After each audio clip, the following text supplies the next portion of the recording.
Scramble, scramble, scramble. So Vulcan sitting at the end of the runway, just about to leap into the air. She's rolling now.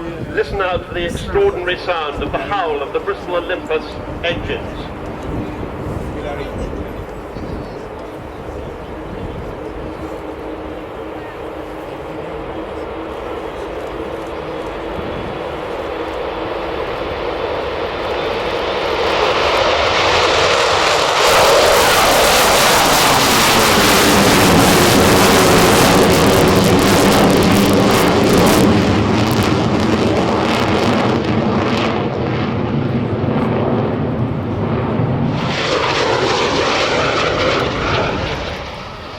Sitting in the right-hand seat, Kev Rumans, co-captain, and the AEO down the back is Phil Davis today. Doing about 345 miles an hour as he came past us there with the engines throttled back. He's pulled into the brake. Of course, right at the end of Vulcan's operational career in 1982, supported by Victors and other Vulcans, Vulcan 607 hit the centre line of the Port Stanley runway in the Falkland Islands with one bomb, and the edge of the runway with another, making the runway unusable for Argentine fast jets. And until the Gulf War, that was the longest bombing raid in history, 7,760 miles round trip.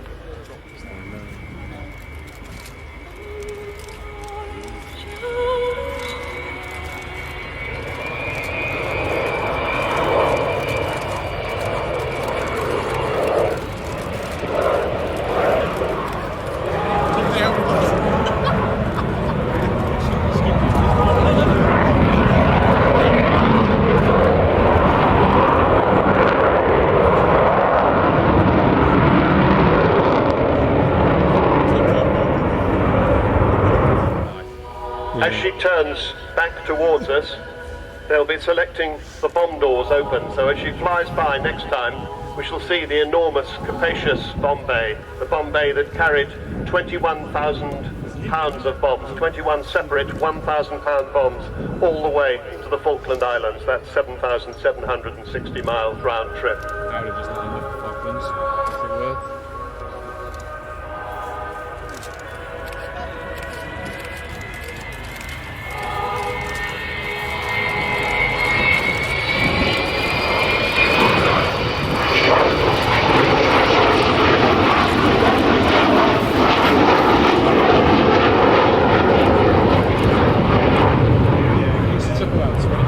The last Vulcan display in the hands of the Royal Air Force was in 1992, and she was retired the following year.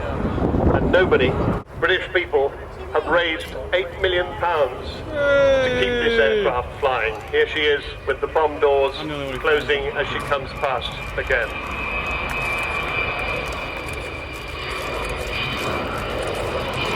The campaign to get this aeroplane to the sky, Vulcan to the sky, has been on a knife edge since its very earliest days. There has been enormous support from the Civil Aviation Authority, from Marshall Aerospace, who are the engineering authority for the aircraft, other companies as well, EADS, Air BP, AD Holdings, Goodrich and Rolls-Royce, and most recently Aerobytes.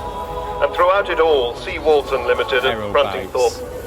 And of course here today, SP Aviation. A huge amount of thanks to all of those companies, but the biggest thanks of all to you, the British people. Sounds like a firm that sells food for airplanes. The business plan always envisaged having a major commercial sponsor, but her first display season last year was just totally wrongly timed. She still hasn't got a major sponsor. She has money till the end of the season, but nobody quite knows till then. She still needs your help, so after the show, please go to the Vulcan Village at the right-hand end near where she's parked and see what you can do.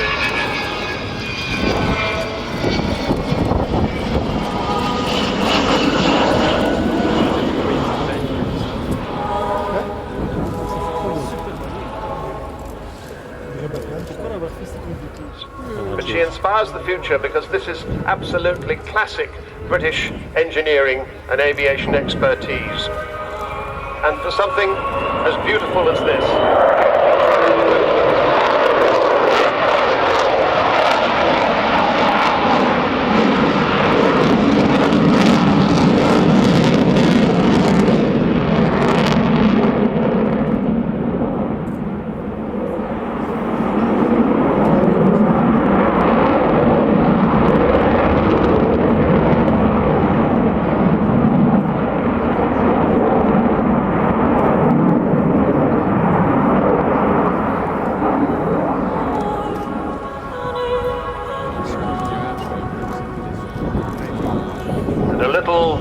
trail from the port wingtip there of that great delta wing. The Americans used to call this the aluminum overcast because when she flies over, the sky goes dark.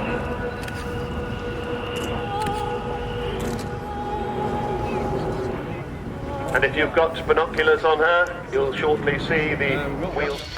The most beautiful thing you've ever seen. Shall I do that, John? The Vulcan magnificent. Her first show here was there in 1991. Shoot in 2009, threatening Kempsford show. First of all,